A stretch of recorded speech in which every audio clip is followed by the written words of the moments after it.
want to start with giving you two words as the title of today's time together. And I want you to think about these two words as we go through what I'm going to share with you. I wrote a book on this with these two words as the title. And the two words are necessary endings. Necessary endings. Think about those two words. Necessary, if something is necessary, it means we have to have that occur in order for something else to be. Ending means something stops. It no longer is. It's gone. Necessary endings have to occur in order for some things that we want in our lives to have happen. And that's what we're going to look at today. You know, there's many truths in the Bible and in the ways of Jesus and God's ways. But one of the things that we know that God is always doing, this truth is throughout the whole book, throughout our lives. One thing he's always doing is he's always trying to call us to something new and something better. Now, that may mean a big change sometimes, as we'll see, and it may mean even without anything changing in the context, but a new and better way of doing whatever we're doing. But he's always in the growing and making us and life get to a better place business. And sometimes that involves pain. It doesn't look better, but he is always moving. And he's always also calling us not only to new and better, but he's also always inviting us to leave some things that are not so good behind us. And you can just bet every day in a million ways, he's whispering along those two paths. So we're going to look at how this happens today. When I wrote the book, the reason I wrote the book, I'm not smart enough to come up with ideas. I have a day job, and I spend many days sitting in war rooms. When I did a lot of clinical work with people working through life issues, mostly I work in the field of leadership now with CEOs and their companies. And in those war rooms, I just found over the course of a couple of years, I found myself having the same conversation over and over and over. And that's how God speaks to me about writing. This is something that it would be good to go into and research and find out about, because this is a problem for many people. And the conversation was, even among high performers and some of the strongest people that, we look at, even they have difficulty sometimes ending something. They have difficulty letting go of something that they're invested in. It might be a strategy. It might be a person. It may be an entire business. It may be whatever context. And in people's personal lives, letting go is a hard thing to do. It's really hard. How many of you are hoarders? You know why? Okay, this is a big room. No hands go up, one or two. You know why? They're all in denial. They are. You can't be a hoarder without using a lot of denial. How many of you are really organized? Okay? How many of you organized people are helpful? The technical term is codependent. Okay? Yeah, I'll tell you, you know what happens when a codependent dies? Somebody else's life flashes before their eyes because they're always trying to help everybody else. But if you're organized and codependent, you have volunteered your time to one of your hoarder friends. Because you look at that garage, you look at that closet and go, I can help you. And they go, oh yeah, help me. And you come over and you wade into there and you go, and you pick up the first thing you say, how long has it been since you used this? And they go, 20 years.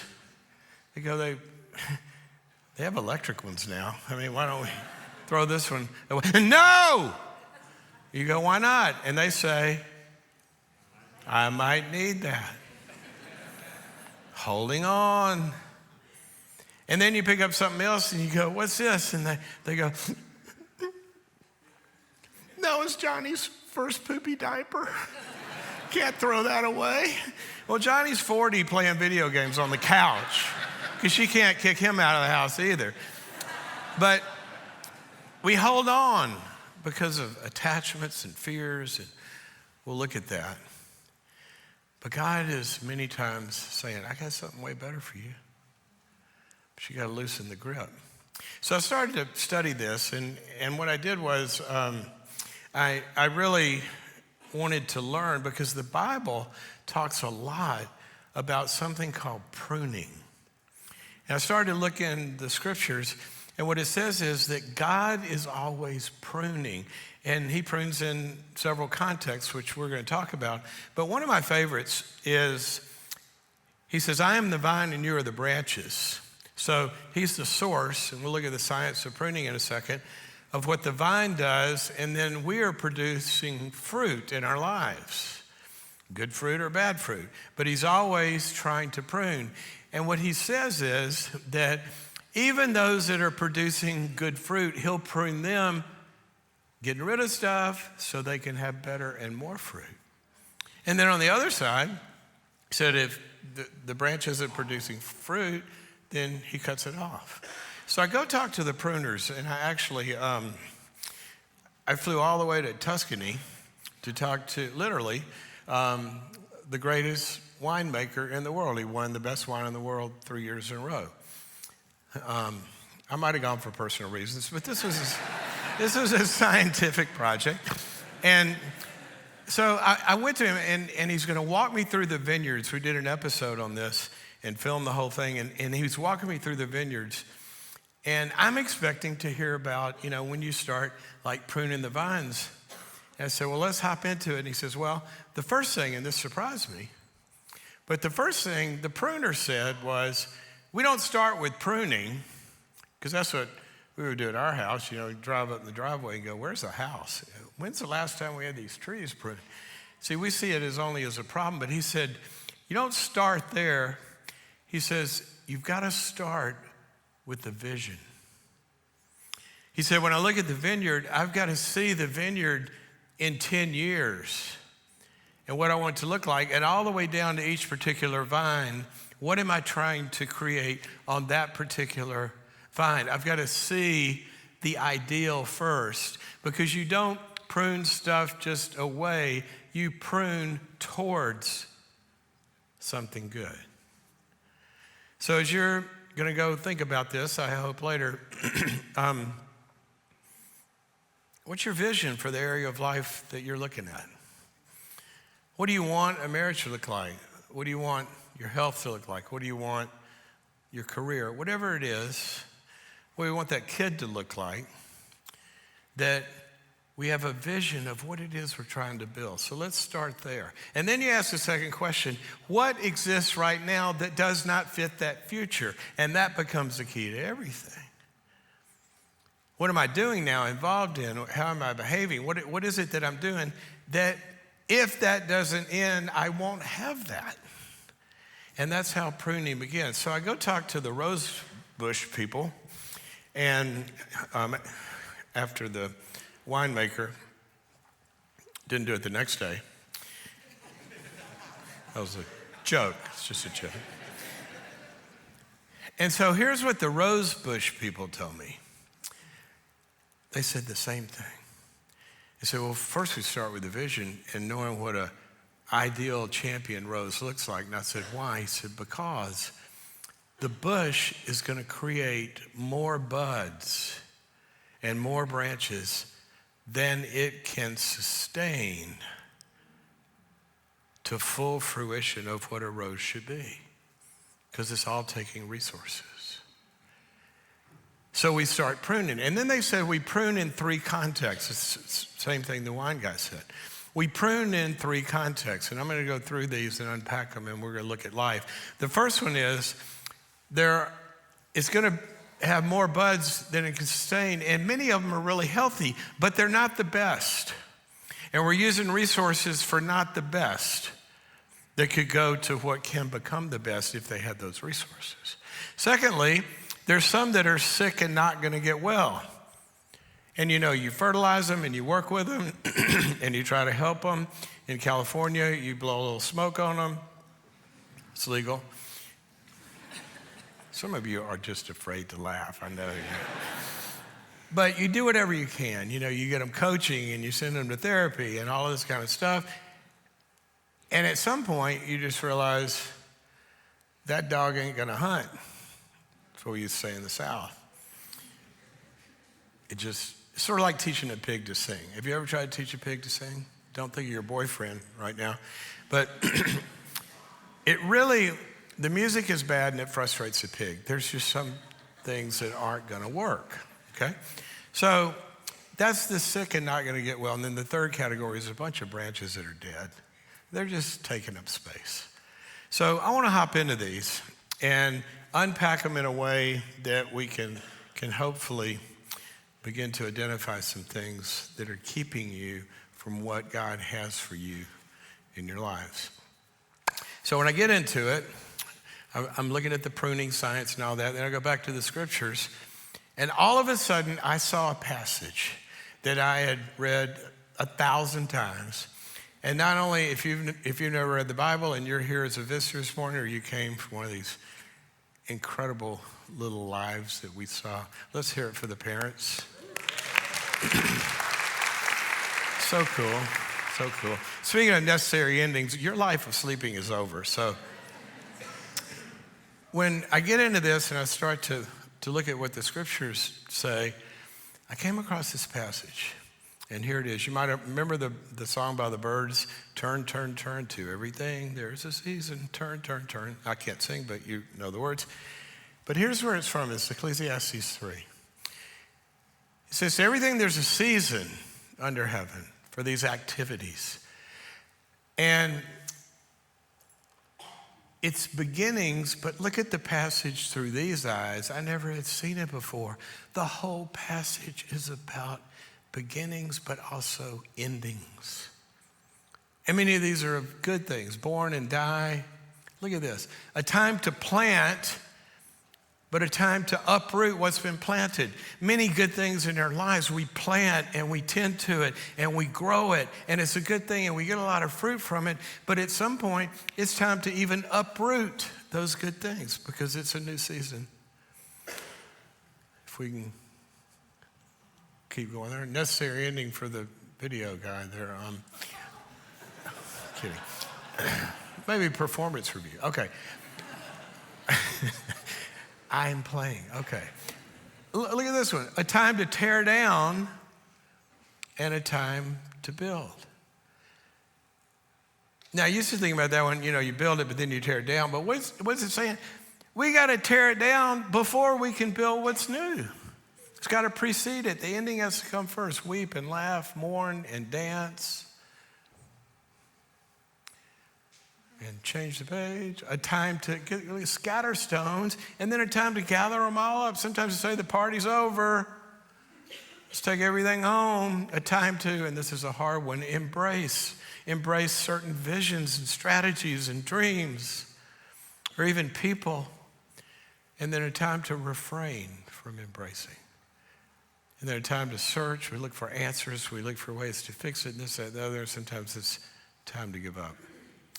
So as we go through this, I want you to think about there are many things in our lives that have seasons, and sometimes that season has passed.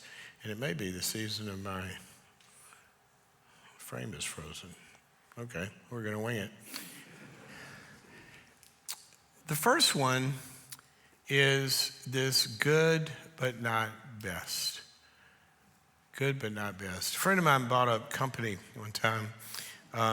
It was a small company, 25 million or so in sales. And within a handful of years, about 4 years or so, 5-ish, he had taken it to 500 million. And on his way to $1 billion, I asked him, how'd you do this? And he said, well, I looked at all the activities the company was doing. He said, I looked at all those, and he said, and I'll never forget this phrase, the life of the company in the future was in about 20% of what it was involved in. And so I called my management team together and said, January 1st, I want all this other stuff gone. We need all our people and resources to focus here. I don't care if you have to give it away. I don't care if we lose money on it, but we're going here, and we got to get rid of this. There was pushback. But I said, so the 80% was not profitable, and here was his genius. I said, it was all profitable. It was all profitable. It just wasn't the best. And we needed those resources. See, many times our lives, like the bush, we're creating more activities and more things we're involved in and more things we love. And companies have this problem all the time. And we've grown all this stuff, and you have meetings and policies and product lines, and it just gets this big. And it's time to say, where's the life? And our lives are like that. Tori and I were going out to dinner, and we're getting ready. We're going out to dinner with this couple. And I found myself slowly kind of getting depressed. I said, what is wrong with me? I thought we were going to this. I love the restaurant. I love Tori. Thought about the couple. And I thought, why aren't we going out with them? And we kind of did it sort of somewhat every now and then, frequently. And I thought about it, and they were good people. I mean, we enjoyed them and this, that, and the other. But I looked at kind of the years, and when we had really known them, it was very involved time with some, activities were involved in. The season was great and all of that, but they had gone a different direction in life. And they were pursuing different kind of things than we really cared about. And that season, it seemed like, why are we doing this? And so I asked her, I said, why are we going out with them? She said, because you wanted to. I said, I don't want to. She said, I don't either. I said, well, why? And so we started to unpack this. And I'm thinking there, as I'm getting depressed, well, if we had this time available, there's relationships that we want to go deeper in, and we need this time. I mean, we could go out with Gary and Lizzie tonight if we weren't doing this. Or at least Lizzie. I mean, this could be really, and how many times have you had that conversation with somebody, we're just so busy. We're just so busy. Sometimes God is calling us to something that he wants to go deeper and richer. And some things have to be pruned. Now, that's the first scenario. I'm sure you have many good things in your lives, but you got to look at, and basically, what are we talking about? Everybody comes into life with two big resources. Those babies, they got two big resources that all of us started with. Time, they got a certain amount of moments ahead of them. And we all have different amounts of moments. And their second resource is energy. The energy of their heart, mind, soul, and strength, and moments that they will take that time and invest that energy in that will build lives. And so to look at that, and then we start building resources, and there's money and talent and relationships and all this kind of stuff. Where's it going? That's really good, but to get there, I need that time to invest. I was thinking about my sister-in-law. They have 3 kids, and they're entering empty nest land. And by the way, those babies will one day grow up and leave. I remember when we dropped Olivia, our oldest, off to college, I didn't even know Uber drivers had Kleenex. I have never, many times, felt pain like that. Dadgummit. We did everything right, and they grow up and get competent and leave. That's your payback. And it was awful, but I knew it's such a bittersweet thing because now it's time for that season of her life. But ours had ended, but we still had one more at home we could try to screw up. And so a few years later, Lizzie goes off to college, and Tori and I are in the, quote, empty nest. And about the second week, we're in the kitchen, and we're getting dinner ready. And Tori goes, am I supposed to feel guilty that I really like this? The new season, once you get through the pain, there's some good things to that too. But a lot of times it's good stuff we have to let go of. All right, so that's the first category. Now we're going to get to even sometimes a harder one. And that's the one where the things are sick and they're not getting well. Sick and not getting well. Now this one is something we can all identify with. A lot of times it can be in business or personal life. I remember when the girls were about 10 or 12, we were eating breakfast one morning, and I said, what's happening today? They goes, we got something at school called the Power Team. And I said, oh, they're so cool. There's strong guys that come in, and they can, Olivia, Lucy, they're amazing. They could take your teacher and lift her up over their heads, and they could take a block of ice and punch it, and it'll break. I said, but the most amazing one, they could take a phone book and rip it in half. Olivia looks at me and goes, what's a phone book? She's 12 years old. She was born in an age where that season had passed. So the next day, I go to New York for business, and I'm standing in line at JFK for a car. The lady standing next to me, I said, so what brings you to New York? She says, business. I said, what do you do? She said, oh, we make phone books. I said, you should talk to my daughter. Sometimes we hold on to stuff emotionally, and that season is past because that business model is sick and not getting well, and we've got to reinvent. But we get emotionally tied to stuff. I mean, why did it take a bankruptcy judge instead of the smartest car executives in the world? Why did it take a bankruptcy judge to get GM to shut down Pontiac? When's the last time one of you bought a Pontiac? That's its vintage. It hadn't made money in 40 years when they shut it down. There were people who couldn't let go. How many of you married your prom date? Okay. All right, first of all, how many married people we have in here? All right. How many of you are married to your prom date? See, there's the exception every time. It proves the rule. But the rest of you are looking back and go, oh, God, did I dodge a bullet? Right? That was an ending. What if you hadn't have been able to say, I'm just not feeling it, which is the new breakup line, right? Endings are necessary. Guess y'all have put an end to this sermon. Okay. Endings are necessary. Sometimes they're hard, but we get stuck in, hope is a great virtue, but one of the worst virtues you can have is hope. If you're going down a wrong road, the hope that road's going to turn into the right road. When the kids were growing up, we had a babysitter who was single, and she would travel with us a lot of times, and we go to Hawaii for spring break, and she would always go with us from the time the kids were gone. By the way, you parents, get somebody to travel with you. All you're doing is moving the chaos to another zip code if you don't.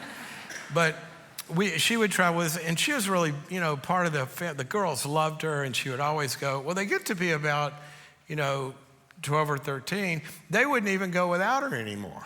We didn't even need her to really help, but so she's really integrated into their lives and all this. Well, Lucy, the little one, she's about 6 at this time, and we are standing on the beach on Sunday, getting the last time on the beach. Everybody's invested in going to the beach on Sunday morning because we got to go back. Except our friend, she's standing over the side on her cell phone, sobbing and upset. And we know she's talking to her boyfriend. I won't mention his name, but in the Greek or Hebrew, it's a bad word. Nightmare. Lucy, our 6-year-old, goes, Dad, remember last year on Sunday?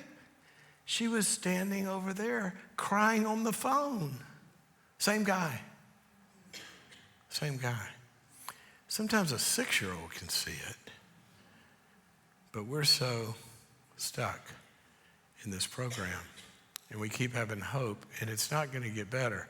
But sometimes, marriage is like this. Sometimes people can feel that way. It's not the person we need to get rid of. Sometimes what has to end is the way that we're being in that relationship. And I've seen many, many, many marriages where they were at the point, I just have to move on. We've grown past each other or whatever, until you can hit pause long enough to have some necessary endings to some patterns on either side, even from the good one, of how that's being dealt with. I've seen God restore impossible situations. But so it's not always the person. We don't always have to leave our company or our career, but sometimes the way that we are being in it. I remember another single guy that came to me one time. He was trying to decide. I said, how can I help? He said, I'm trying to figure out if my girlfriend is the one. And I said, well, tell me about her. He starts telling me about it. He goes, but I don't know. I said, well, what are the problems? And he's going this and this and this. And I said, I don't know. She's really not spiritually where I would like her to be. And I'm listening to this. And so I said, you know what? I get it. I don't think she's the one. He said, yeah, I kind of thought maybe she isn't. He said, why do you say that? I said, well, I was thinking about what kind of woman would be good for you. And she's not going to fit. So I was starting to think of what kind of woman. And then I began to realize, I think you should get a dog. He says, what? And I said, well, with a dog, they'll play with you when you want to. They'll kind of be on your timetable and do whatever you want, and they're fun, and you can train them. I said, but then I started thinking about it. The dog's not going to work, really, because you might have to come home early one day to let them out, or you might have to get up in the middle of the night to take them outside because they're scratched on the door to go potty, or you might have to get up early or something. I said, a dog is going to inconvenience you, so that's not going to work. God forbid a woman. I got it. You should get a goldfish. And he's looking at me like I'm crazy, but I'm so smart about this. I said, goldfish, you can put it there and it looks beautiful and you can show it off to your friends and drop it a few crumbs every now and then. I think you should get a goldfish, but definitely not marriage.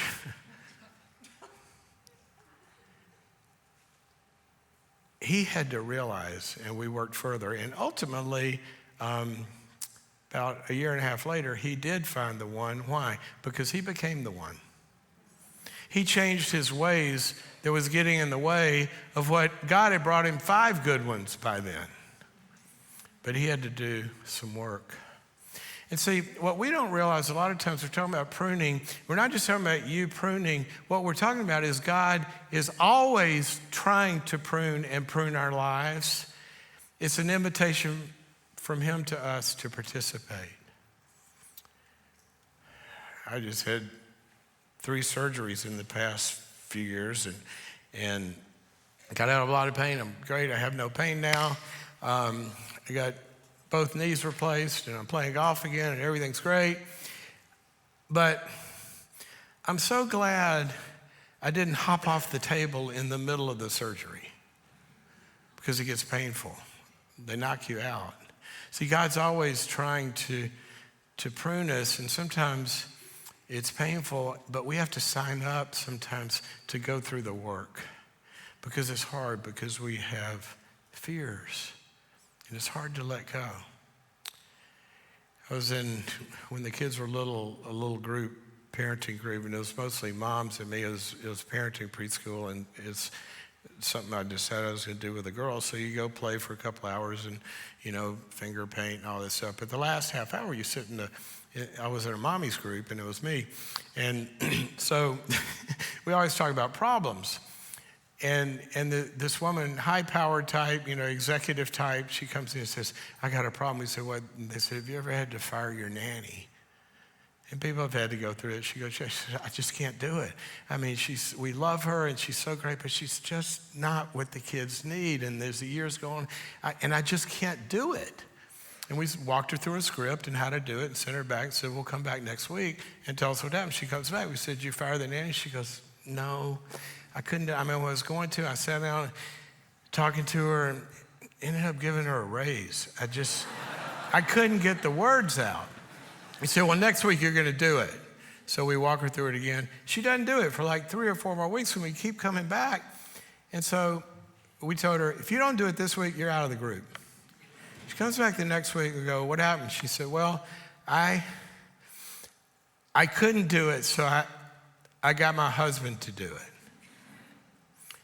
We're going, okay, well, at least you solved your problem. What happened? She goes, well, I couldn't even be there when he did it, and he was going to do it at lunch, and I went out, and I came back, and I walk in the house, and my husband is in the kitchen, and I look out on the patio, and there's this guy sitting out there talking to the nanny. And I look at him, and he goes, he's kind of caught. She said, what? He goes, that's the guy I hired to fire the nanny. See, this stuff is not easy. It's not easy. But God, I know every person in here because of, just because of the way he does life. And it may be a career change. It may not be. It may be patterns. It may be that we need to change even in our careers. It may be in a relationship. I don't know what tomorrow and better looks like for you, but I do know that to get there, it's going to involve letting go of some stuff. And he will help you with that. So I'm going to close with reading you one little verse here. It's just so true. It's out of 1 Peter. He says, therefore, since Christ suffered, because Christ put a necessary ending to something called death. Necessary ending to something called death. But he had to suffer to do it. It was painful. And then he says, arm yourselves. Since he suffered, arm yourselves with the same resolve, because anyone who has suffered in their body is done with sin. Now we know that doesn't mean we're done with making mistakes and all of that, but it means that we have left some things, these patterns in relationship of bitterness and all this kind of stuff that we have to get over, and anger. We've got to be done with it. And then this is the part I wanted you to hear. Therefore, he doesn't live out his remaining time on earth for human passions, our desires that just keep getting in the way of good life. It doesn't mean good things. It means these involvements that aren't bringing health in what we're doing. And then here's the phrase, for you have spent enough time in the past carrying out the same desires as everybody else, but he's calling us to something different. Now, I don't mean religion and go become some religious kook. I stayed away from God for a long time because religious people, I'm not very religious. I used to say, I like God, I just don't like his friends. They're weird. And some of you might be visiting today or came for one of these babies. Maybe you're just here, you never would go to church because I agree with you. You got hurt or saw these religious stuff and you thought it was crazy, and so does God. It was the religious people that didn't like Jesus, and he wasn't too fond of them either. He hung out with the normal people, and he offered them something different, which was not religion, but a relationship.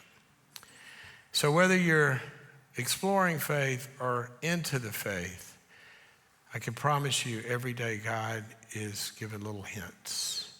What need do I need to let go of to have what he wants for me?